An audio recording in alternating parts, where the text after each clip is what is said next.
Welcome to one nation Telugu news. ముందుగా headlines చూద్దాం. CM కేంద్ర మంత్రితో కలిసి పర్యటించిన ప్రధాని మోదీ. జీవీహెచ్ఎస్ స్కూల్లో తలదాచుకున్న బాధిత విద్యార్థులను చూసి చలించిన ప్రధాని. సైన్యం నిర్మించిన 190 అడుగుల బెయిలీ వంతెనను సందర్శించిన ప్రధాని. వైమానిక దళ హెలికాప్టర్లో సీఎం విజయన్తో కలిసి ప్రధాని మోదీ ఏరియల్ సర్వే. రాష్ట్రంలో వీధి కుక్కల దాడులు విపరీతంగా పెరిగాయన్న హరీష్ రావు. ప్రభుత్వం కనీసం చర్యలు తీసుకోవడం లేదని విమర్శ. వీధి కుక్కల దాడులను ప్రభుత్వం పట్టించుకోలేదని ఎద్దేవా.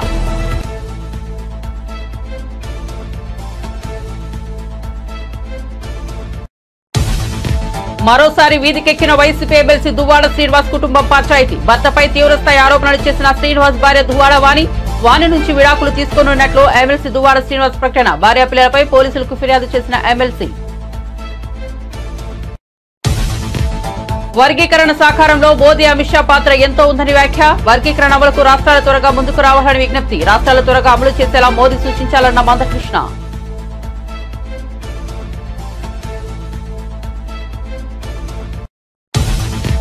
విమానాశ్రయ భద్రతపై అవగాహన పెంపు అవసరమన్న రామ్మోహన్ నాయుడు. తెలంగాణలో కొత్త విమానాశ్రయాలపై పరిశీలనలో ఉన్నామని వెల్లడి. జాతీయ స్థాయిలో శంషాబాద్ విమానాశ్రయం 4వ స్థానంలో ఉందన్న కేంద్ర మంత్రి.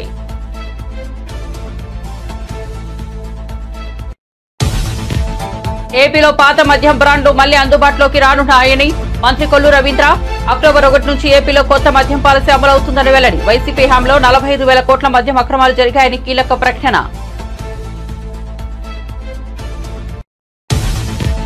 హుజూరాబాద్ పాడి కౌశిక్ రెడ్డి సంచలన వ్యాఖ్యలు. తెలంగాణలో సమస్యలను గాలికొదిలేసి సీఎం రేవంత్ రెడ్డి అమెరికాలో తిరుగుతున్నారని ఎద్దేవా.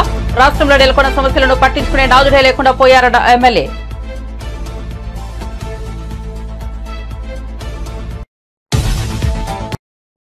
ఇక వార్త వివరాల్లోకి వెళ్తే వయనాడు జిల్లాలో కొండ చర్యలు విరిగిపడిన ప్రాంతంలో ప్రధాని నరేంద్ర మోదీ శనివారం పర్యటించారు. ప్రధాని మోదీ వెంట కేరళ సీఎం పినరయి విజయన్, కేంద్ర మంత్రి సురేష్ గోపి ఉన్నారు. పునరావాస కేంద్రంలో తలదాచుకున్న బాధితులను పరామర్శించారు. ప్రధాని మోదీ కాల్పేటలో అడుగడిగిన తర్వాత జీవీహెచ్ఎస్ స్కూల్లో తలదాచుకున్న బాధితులను కలుసుకున్నారు. వారిని చూసిన ప్రధాని భావోద్వేగానికి గురయ్యారు. ఈ ఘటనలో ఎంతమంది పిల్లలు చనిపోయారని ఉద్వేగపూరిత గొంతుతో అడిగారు. కొండ చర్యలు విరిగిపడిన ఘటనలో ఈ స్కూల్ భవనం కూడా కూలిపోయింది. దెబ్బతిన్న పాఠశాల భవంతిని అక్కడున్న వారిని చూసి చలించిపోయారు. బాధితుల పునరావాసం గురించి అడిగి తెలుసుకున్నారు. सेवाभावी संस्थाएं हो, हर कोई बिना रुके तुरंत ही आपदा प्रभावित लोगों की मदद के लिए पहुंचने का प्रयास किया। जिन परिजनों ने अपने स्वजन खोए हैं उसकी पूर्ति करना तो हम मनुष्य के लिए संभव नहीं है, लेकिन उनका भावी जीवन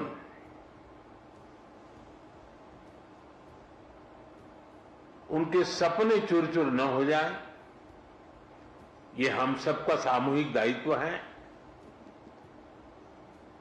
और भारत सरकार और देश इस संकट की घड़ी में यहां के पीड़ितों के साथ हैं। सरकार को जो कल मैंने हमारे इंटरनल मिनिस्टर्स की जो कोऑर्डिनेशन की टीम थी उनको भी यहां भेजा था। वो कल माननीय मुख्यमंत्री जी से मिले थे, आपके अधिकारियों से मिले थे, और वे भी सारे चीजों को देख करके गए हैं। और जैसा माननीय मुख्यमंत्री जी ने मुझे बताया है कि वो एक पूरा डिटेल में मेमोरेंडम भेजेंगे। और मैं विश्वास दिलाता हूं इन परिजनों को भी कि वे अकेले नहीं हैं। इस दुख की घड़ी में चाहे राज्य सरकार हो, केंद्र सरकार हो या देश के जन जन नागरिक हो, हम सब उस संकट की घड़ी में उनके साथ हैं।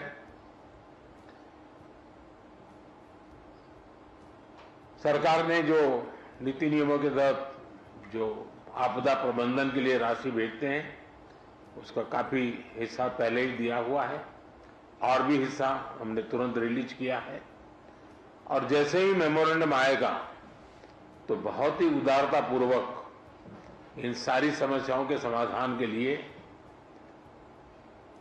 केरल सरकार के साथ भारत सरकार खड़ी रहेगी। और मैं नहीं मानता हूं कि धन के अभाव में यहां कोई काम रुकेगा। जहां तक जानहानि हुई है, हमारे लिए इन परिजनों को फिर से एक बार, क्योंकि छोटे बच्चे हैं, परिवार में सब कुछ खो चुके हैं, इनके लिए एक लंबे समय की योजना हम लोगों को बनानी होगी। मैं आशा करता हूं कि राज्य सरकार उस पर भी विस्तार से करेगी और उसमें भी जो कुछ भारत सरकार अपना हाथ बटा सकती हैं वो बटाएगी। लेकिन मैंने, जैसा अभी मुख्यमंत्री जी बता रहे हैं, मैंने एक ऐसी आपदा को बहुत निकट से देखा हुआ है, अनुभव किया हुआ है। 79 में, आज से 40-45 साल पहले की बात है, गुजरात में मोरबी में एक अर्थन डैम था और भारी बारिश हुई और डैम पूरा नष्ट हो गया। और आप कल्पना करें, वो डैम बहुत बड़ा था, मच्छू, वो पूरा पानी, और मोरबी एक शहर है। ఎస్సీ వర్గీకరణను దక్షిణాది రాష్ట్రానికి చెందిన నలుగురు ముఖ్యమంత్రులు వెంటనే స్వాగతించారని, ఆంధ్రప్రదేశ్ ముఖ్యమంత్రి చంద్రబాబు ముందుగానే స్పందించి స్వాగతిస్తున్నట్లు చెప్పారని ఎంఆర్పీఎస్ అధ్యక్షుడు మందకృష్ణ మాదిగ అన్నారు. వర్గీకరణ సాకారంలో నరేంద్ర మోదీ, అమిత్ షా పాత్ర ఎంతో ఉందన్నారు. సహకరించిన ప్రధానికి, కేంద్ర ప్రభుత్వానికి ఆయన కృతజ్ఞతలు తెలిపారు. వర్గీకరణ అమలుకు అన్ని రాష్ట్రాలు త్వరగా ముందుకు రావాలని విజ్ఞప్తి చేశారు. వర్గీకరణ డిమాండ్ ఉన్న ప్రతి రాష్ట్రంలో ప్రభుత్వాలు వెంటనే దానికి అమలు చేయాలన్నారు. వర్గీకరణపై ప్రధాని మోదీ నిర్దిష్టంగా హామీ ఇచ్చారన్నారు. రాష్ట్రాలు కూడా వెంటనే అమలు చేసేలా ప్రధాని మోదీ సూచించాలని కోరారు. గెలిచాడు నాగర్ కర్నూలులో. ఇప్పుడు నాగర్ కర్నూలు ఎంపీ ఎవరు? మల్లురావు గారే మళ్ళీ ఎంపీగా ఉన్నాడు. వాళ్ళ తమ్ముడు ఎక్కడ ఉన్నాడు? మధుర నుంచి 4-5 సార్లు గెలిచి డిప్యూటీ సీఎం ఉన్నాడు. ఇప్పుడు దళిత వర్గాల్లో దాదాపు 4-5 దశాబ్దాల నుంచి ఏ కుటుంబం అయితే ఏ కులం నుంచి ఎదిగిందో ఆ కుటుంబం చేతిలోనే రిజర్వేషన్లు ఉంటున్నాయి, కబ్జా చేశారు కదా. ఇట్లాంటి కుటుంబాలే దేశం మొత్తం కబ్జా చేసినాయి. వాళ్ళ ఎస్సీ వర్గీకరణను వ్యతిరేకించే, క్రిమిలేయర్ను వ్యతిరేకించే పాస్వాన్ కుటుంబం ఉన్నది. బీహార్లో పాస్వాన్ ఒక రాజకీయ పార్టీ పెట్టిండు కదా.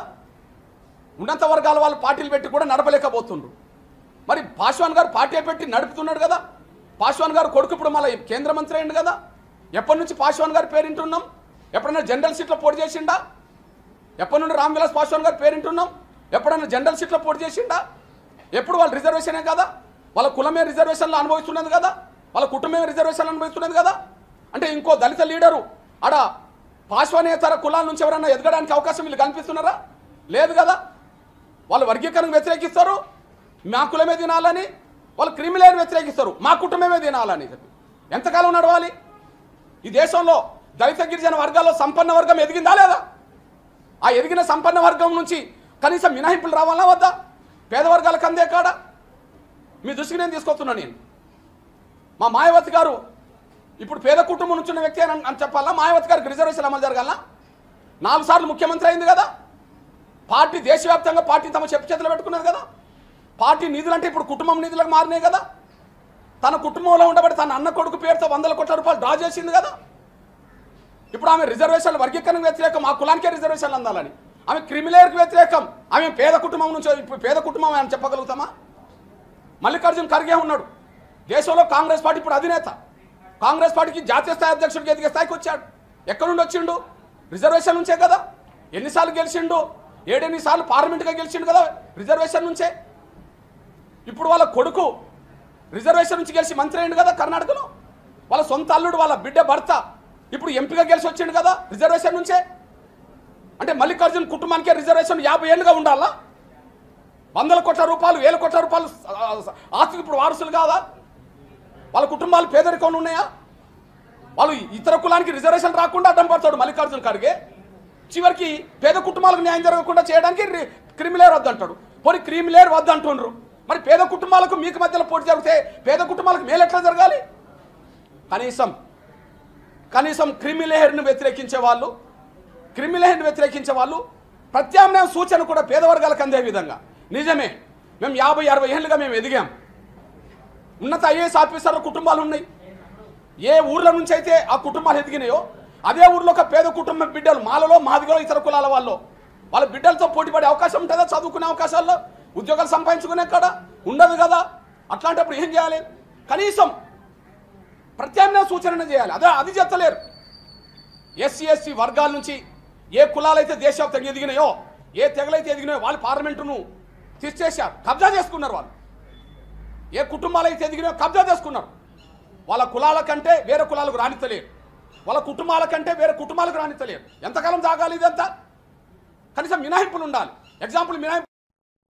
25 ఏళ్లుగా రాజకీయాల్లో ఉన్న 5 సార్లు ఎన్నికల్లో పోటీ చేసి ఓడిపోయా, అయినా ఎప్పుడూ ఒకేలా ఉన్నానని వైసీపీ ఎమ్మెల్సీ దువ్వాడ శ్రీనివాస్ పేర్కొన్నారు.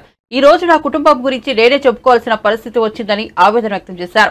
గత 2 రోజులుగా తన కుటుంబంలో జరుగుతున్న విషయాలపై ఆయన శనివారం మధ్యాహ్నం ప్రెస్ మీట్ పెట్టి మాట్లాడారు.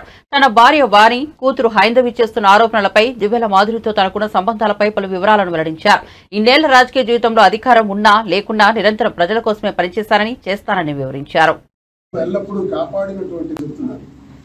నా ఈ ప్రయాణంలో నేను విసిగిపోయాను.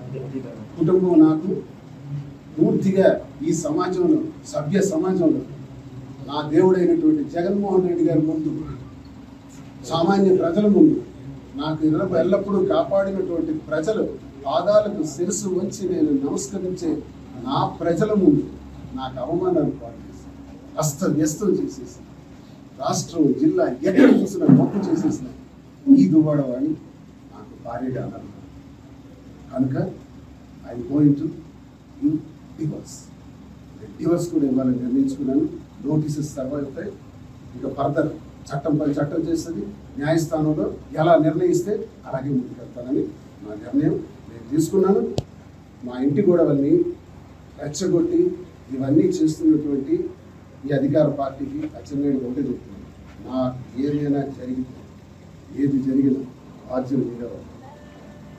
నన్ను ఇప్పుడు ఇంతగా హింసించాలని ప్రయత్నం చేస్తున్నటువంటి మీరు అధికారం లేని కారణంగా మీరే బాధ్యత వహించాల్సి వస్తుంది. డాక్యుమెంట్స్ 20 కోట్ల రూపాయలకు సంబంధించిన ఫ్యాక్టరీ ఆ రోజు చాలా బాధతో ఒక్క క్షణం తీరుకు లేకపోయినా ట్రాన్స్ఫర్ చేశాను. ఆ ఇల్లు బంగారం లాంటి 6 కోట్లు ఖర్చు పెట్టి ఇల్లు ఆ ఇల్లు ఇచ్చాను. రాసుకుని ఉండండి, అన్నీ తీసుకోండి, ఏ డేట్ కావాలో తీసుకోండి. బ్యాంక్ అకౌంట్స్ ఏప్రిల్ 18 అంటే 19 నాకు ముఖ్యమంత్రి గారు నాకు అనౌన్స్ చేశారు టికెట్. అంటే ఏప్రిల్ 18, 23 సంవత్సరం నుంచి ఈ రోజు నాటికి 1,40,00,000. ఇప్పుడు ఎంత కావాలంటే అంత ఇచ్చిన చెప్పదు. ఎందుకంటే చెప్పకూడదు. కుటుంబం ఓటిస్తే ఏంటి, 10 కోట్లు ఇస్తే ఏంటి, ఇవ్వలేకపోతుంది. చెప్పాల్సిన పరిస్థితి వచ్చింది ప్రజల ముందు. కాబట్టి నేను చెప్తున్నాను, 1,40,00,000 వరకు ఒక ఏడాది కాలంలో వాళ్ళ ఖర్చులు ఇచ్చింది. నిన్నగాక మొన్న మా పాపను ఫోన్ చేసి ₹1,00,000 పంపించు, 50,000 పంపించు, 70,000 పంపించండి ఫోన్పే. అడిగిన క్షణంలో మెసేజ్, వాళ్ళు మెసేజ్ పెడితే మెసేజ్ పంపించు. ఇది బాధ్యత. చెప్పుకోండి. చెప్పాను, హైదీకి ఇంకా నేను చేయాల్సింది చాలా ఉంది. మీకు కూడా కూతురుగా బ్రహ్మాండంగా పెళ్లి చేయాల్సిన అవసరం. పీజీ చదివితే పీజీ కూడా నేను చేయిస్తాను. పెళ్లి బాగా చేయాలి, అన్నీ మీరు చూసుకుంటారు. తండ్రిగా నా బాధ్యత అంతా నేను నిర్వహిస్తానని వాళ్ళకి మెసేజ్ ద్వారా చెప్పి నా కార్యక్రమం అంతా ప్రతి క్షణం కూడా వాళ్ళ కోసం నేను చేస్తున్నాను. అంటే పిల్లల గురుతర బాధ్యత నేను, తండ్రి బాధ్యత నేను విడిచిపెట్టుకోను. ఎలా విడిచిపెట్టుకుంటాను? వాళ్ళు ఏదో తెలుసో తెలియకో అంటున్నారు. ఈరోజు నాన్నను దూషించారు. మరో 10-20 సంవత్సరాలు పోతే, లేకపోతే మరో 10 నిమిషాలు పోతే నాన్న ఉంటాడో లేదో తెలియదు. ఈ నాన్న చావు బతుకుల మధ్యలో ఉన్నాడు, శత్రువుల మధ్యలో ఉన్నాడు. చుట్టూ కత్తులు దువ్వాడ శ్రీనివాస్ ఒక్కడు. ఏ కత్తి ఎప్పుడు దిగుతుందో, ఎప్పుడు పోతానో నాకే తెలియదు. పోతే ఎందుకంటే నేను చాలా మందికి టార్గెట్ చేసి మాట్లాడిన దానిలో నాకు అందరూ శత్రువులే. కొన్ని వేల కొద్ది ఫోన్ నెంబర్స్ మధ్య దువ్వాడ శ్రీనివాస్ నీకు చంపేస్తాం, నరికేస్తాం, నీ కారు తగలబెట్టేస్తాం, దొరికితే నీకు పాతేస్తాం, అక్కడైనా పడకాయని నాకు వారిని పోలీసు వారికి కంప్లైంట్ ఇచ్చాను. టెక్కల్ పిఎస్లో నా స్వీయ రక్షణ కోసం ఒక వెపన్ ఇవ్వండి అని కూడా అప్లై చేసుకున్నాను. నాకు 2 నెలలు అయింది, ఈ రోజు వరకు వెపన్ ఇవ్వలేదు. కాబట్టి నా పరిస్థితి నాకు అర్థమవుతుంది. ఏ క్షణానైనా సరే నాకు ప్రమాదం దాపురిస్తుంది. నన్ను చంపేస్తారని కూడా నాకు తెలుసు. ఈ చంపేస్తారు అనుకునే వాళ్ళు శత్రువులు ఉన్నారు. నా పైన పోటీ గుమ్మం దగ్గరికి కూడా ఎప్పుడు తారసపడని వాళ్ళు, నన్ను ఫేస్ టు ఫేస్ కూడా ఎదురు పడని వాళ్ళు, టీడీపీకి చెందినటువంటి వాళ్ళు, ప్రత్యర్థి పార్టీకి చెందిన వాళ్ళు చాలామంది రోడ్డు మీద కాపలా. వచ్చింది నిచ్చెలు తీసుకొచ్చినారు, కారాలు తీసుకొచ్చారు, వైర్స్ తీసుకొచ్చారు, రోప్స్ తీసుకొచ్చారు. కాంపౌండ్ వాళ్ళు దాటి రావడానికి. గురుబాలు తీసుకొచ్చారు. వచ్చింది పిల్లలతో పాటు ఈ జ్ఞానభజన ఏంటి, బ్యాక్గ్రౌండ్ ఏంటి కాదు. వచ్చిన పిల్లల్ని ఆదరించడం కూడా తెలియక కాదు, వచ్చిన సమయం కానీ వచ్చే విధానం కానీ సభ్య సమాజానికి నేను అడుగుతున్నాను. తండ్రి దగ్గరికి రావాల్సిన విధానం అదే. ఏపీలో మందుబాబులు ఎన్నాళ్ల నుంచో వేచి చూస్తున్న పాత బ్రాండ్లు మరికొన్ని రోజుల్లో వారి ముందుకు రానున్నాయి. కొత్త మద్యం పాలసీ బ్రాండ్లపై మైనింగ్, ఎక్సైజ్ శాఖ మంత్రి కొల్లు రవీంద్ర కీలక ప్రకటన చేశారు. అక్టోబర్ 1 నుంచి కొత్త లిక్కర్ పాలసీ అమలు చేస్తామని మంత్రి తెలిపారు. రాజమండ్రిలో మీడియాతో మాట్లాడిన ఆయన 6 రాష్ట్రాల మద్యం పాలసీలపై అధికారుల బృందం అధ్యయనం చేస్తోందన్నారు. వైసీపీ హయాంలో నాసిరకం లిక్కర్ అధిక ధరలకు విక్రయించారని ఆరోపించారు. మద్యం పాలసీతో అక్రమాలు జరిగాయన్నారు. కూటమి ప్రభుత్వం నాణ్యమైన లిక్కర్ అందిస్తోందన్నారు. గత ప్రభుత్వ హయాంలో 45,000 కోట్ల అక్రమాలు జరిగాయని మంత్రి కొల్లు రవీంద్ర ఆరోపించారు. అపారమైనటువంటి ఖనిజ సంపద ఉన్నటువంటి రాష్ట్రం మన రాష్ట్రం.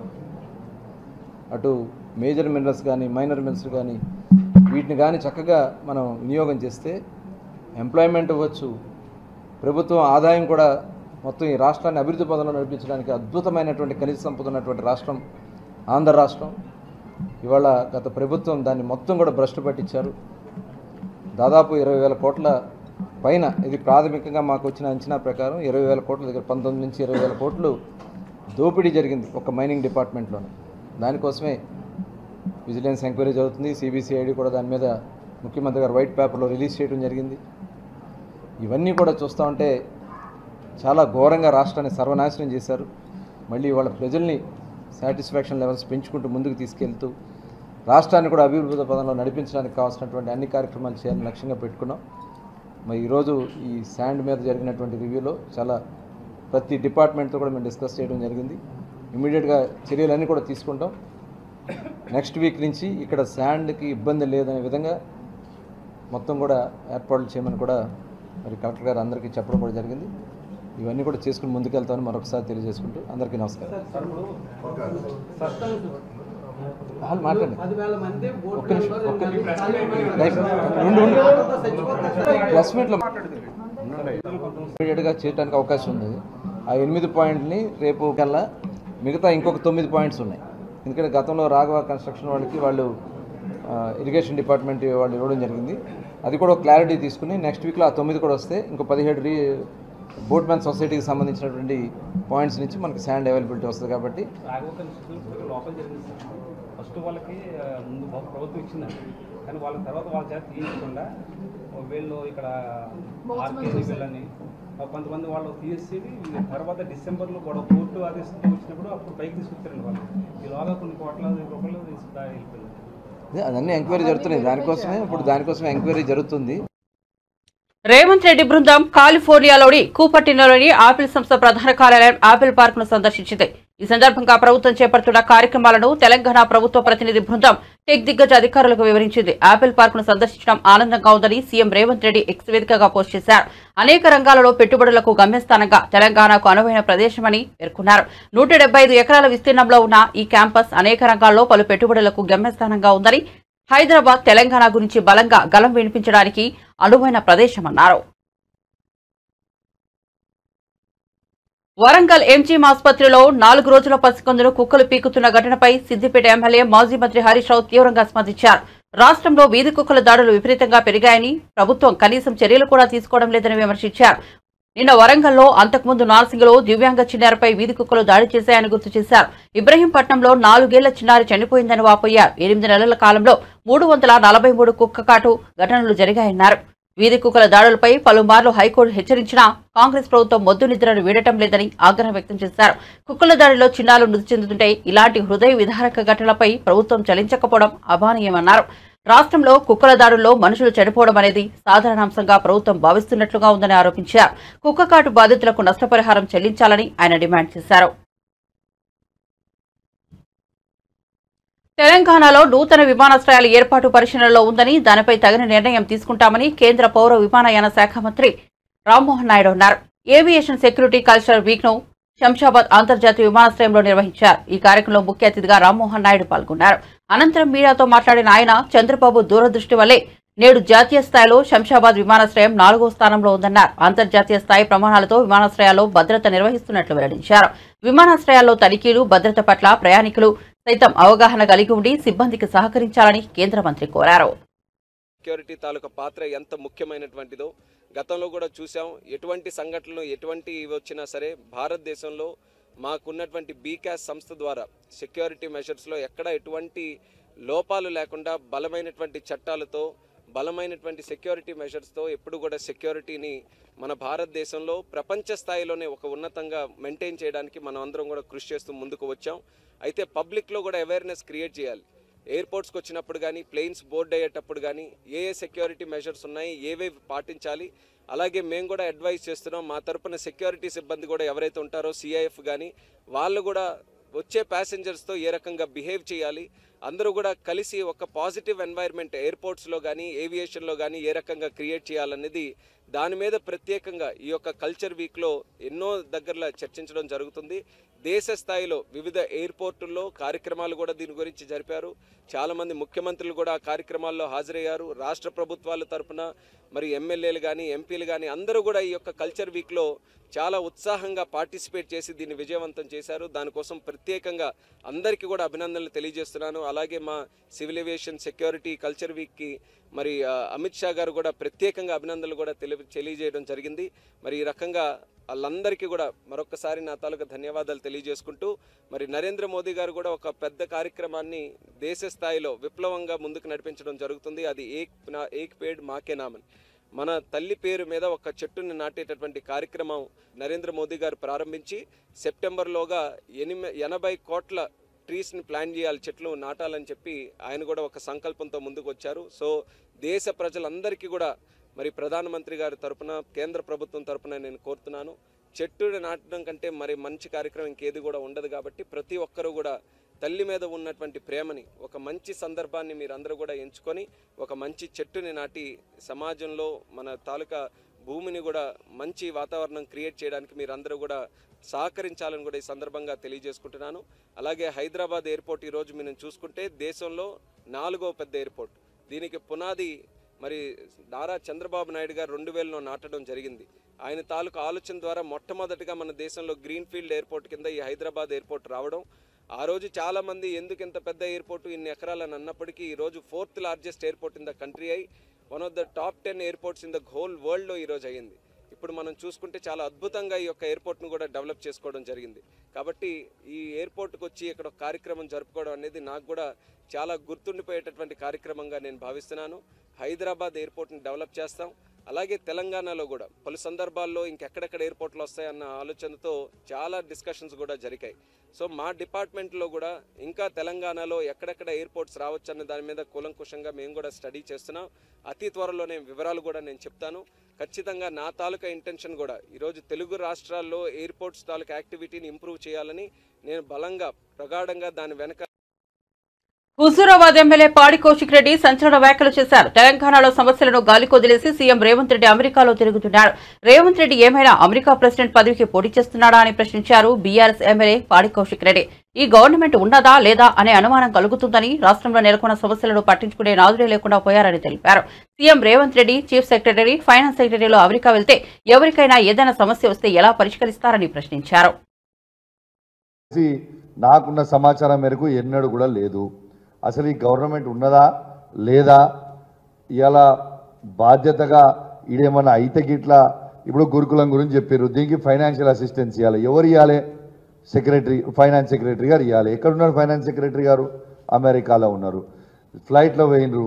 ఇలా జుమ్మని తీసుకొని పోయి మంచిగా ఇట్లా ఎగురుకుంటా జుమ్మని పోయి మన ముఖ్యమంత్రి గారు, చీఫ్ సెక్రటరీ గారు, ఫైనాన్స్ సెక్రటరీ గారు పోయి అమెరికాలో ఉన్నారు.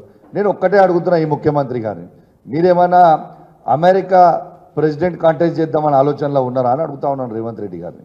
అసలు ఇక్కడ ప్రజలందరూ ఇబ్బంది పడుతూ ఉంటే ఎంజిఎం హాస్పిటల్లో నిన్న కుక్కలు గరిచి ఒక చిన్నారి పుట్టిన అబ్బాయిని చంపేసినాయని వస్తూ ఉంటే ఒక్కరు కూడా స్పందించరే.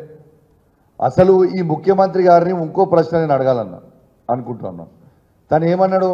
తను పిసిసి ప్రెసిడెంట్గా ఉన్నప్పుడు ఎన్ఆర్ఐలని ఏమన్నాడు? నాన్ రిలయబుల్ ఇండియన్స్ అన్నాడు. మరి అదే ఎన్ఆర్ఐల దగ్గరికి ఎలా పోయినావు కదా నువ్వు? మరి వాళ్ళు నాన్ రిలయబుల్ ఇండియన్సేనా? మరి మీరు నాన్ రిలయబుల్ ఇండియన్స్ దగ్గరికి పోయినప్పుడు నాకు కొందరు అమెరికా నుంచి నా ఉన్న ఫ్రెండ్స్ కానీ నా కజిన్స్ కానీ ఫోన్ చేస్తూ ఉన్నారు. మరి మమ్మల్ని ఈయన నాన్ రిలయబుల్ ఇండియన్స్ అని ఆనాడు అని ఇవాళ మా దగ్గరికే వస్తున్నాడు కదా.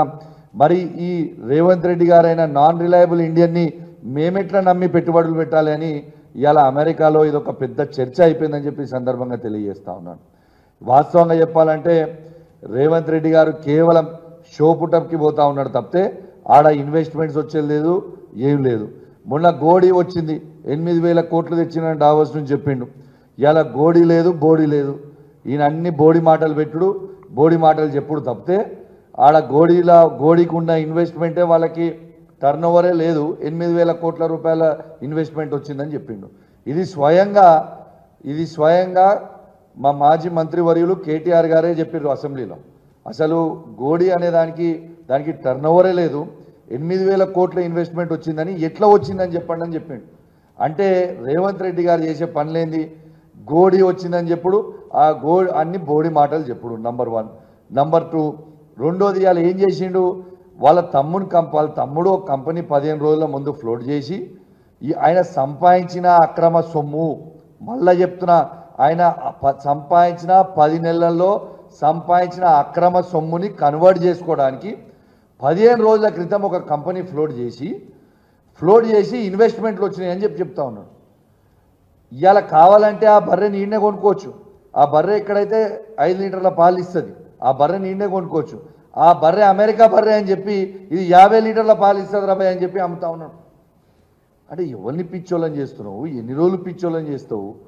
ఇది ఏం పద్ధతి అని నీ ముఖ్యమంత్రి గారు నేను అడుగుతా ఉన్నాను. ఖచ్చితంగా ముఖ్యమంత్రి గారు మీరు అనుకుంటున్నట్టు పిల్లి పాలు కళ్ళు మూసుకొని పాలు తాగి ఎలా ఎవ్వరు చూస్తలేరని అనుకుంటున్నట్టు. తెలంగాణ ప్రజలు మీరు చేసే ప్రతి పనిని గమనిస్తూ ఉన్నారు. ఇంకా ఎంత సిగ్గుమాలిన స్టేట్మెంట్ అంటే నిన్న వాళ్ళ సెక్రటరీయో వాళ్ళ గాంధీ భవన్ ప్రముఖ దర్శకుడు నాగ్ అశ్విన్ ఔదార్యాన్ని చాటుకున్నారు. నాగర్ కర్నూలు జిల్లాలోని తన స్వగ్రామం ఐథోల్లో తన తాతగారు సింగిరెడ్డి పర్వతరెడ్డి పేరుతో ప్రభుత్వ పాఠశాలకు అదనపు గదులు నిర్మించి ఇచ్చారు. తన తండ్రి చదువుకున్న ఈ పాఠశాలలకు తన వంతుగా ఈ సాయం చేసినట్లు నాగ్ అశ్విన్ తెలిపారు. భవిష్యత్తులో మరింత సహాయం చేయడానికి తమ కుటుంబం ఎల్లప్పుడూ ముందుంటుందని చెప్పారు. ఆ పాఠశాలలో చదువుతున్న విద్యార్థులు ఉన్నత స్థానాలకు చేరుకోవాలని ఆకాంక్షించారు.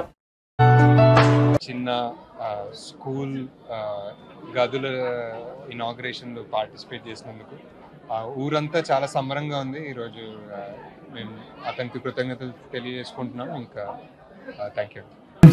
ఊరు నుంచి నాగర్ కర్నూలుకి ఎలా నడుచుకుంటూ వెళ్ళేవాడు నాకు కాన్స్టెంట్లీ చెప్పేవారు. ఐ థింక్ అది ఒక స్టాండర్డ్ స్టోరీ ఆల్సో అనుకుంటా. అందరి ఫాదర్స్ కి ఏదైనా అడిగితే అసలు నేను ఎంత నడుచుకుని వెళ్ళేవాళ్ళని చెప్తారా స్కూల్ కి నీకు ఎందుకు తప్పేందో అనేది ఆ టైప్ లో.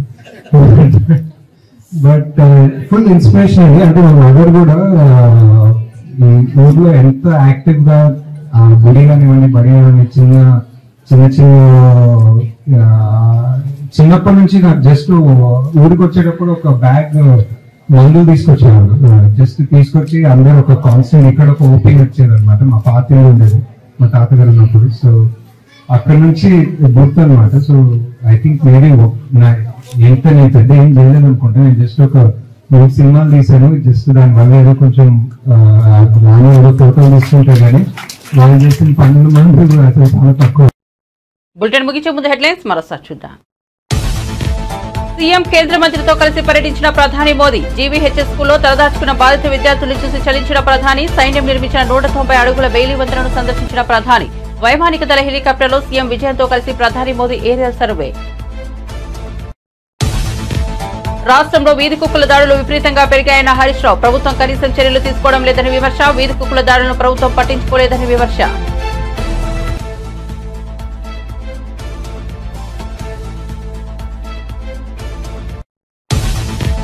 మరోసారి వీధికెక్కిన వైసీపీ ఎమ్మెల్సీ దువ్వాడ శ్రీనివాస్ కుటుంబ పంచాయతీ. భర్తపై తీవ్రస్థాయి ఆరోపణలు చేసిన శ్రీనివాస్ భార్య దువ్వాడ వాణి నుంచి విడాకులు తీసుకోనున్నట్లు ఎమ్మెల్సీ దువ్వాడ శ్రీనివాస్ ప్రకటన. భార్య పిల్లలపై పోలీసులకు ఫిర్యాదు చేసిన ఎమ్మెల్సీ.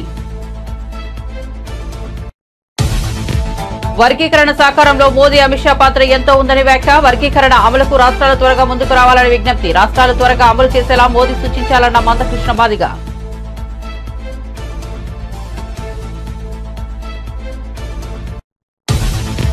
విమానాశ్రయ భద్రతపై అవగాహన పెంపు అవసరమన్న రామ్మోహన్ నాయుడు. తెలంగాణలో కొత్త విమానాశ్రయాలపై పరిశీలనలో ఉన్నామని వెల్లడి. జాతీయ స్థాయిలో శంషాబాద్ విమానాశ్రయం 4వ స్థానంలో ఉందన్న కేంద్ర మంత్రి.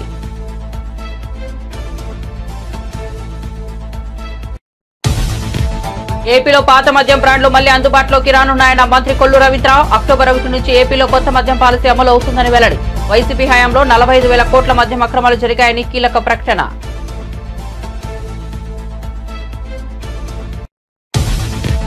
హుజూరాబాద్ పాడి కౌశిక్ రెడ్డి సంచలన వ్యాఖ్యలు. తెలంగాణలో సమస్యలను గాలికి వదిలేసి సీఎం రేవంత్ రెడ్డి అమెరికాలో తిరుగుతున్నారని ఎద్దేవా. రాష్ట్రంలో నెలకొన్న సమస్యలను పట్టించుకునే నాదులే లేకుండా పోయారన్న ఎమ్మెల్యే.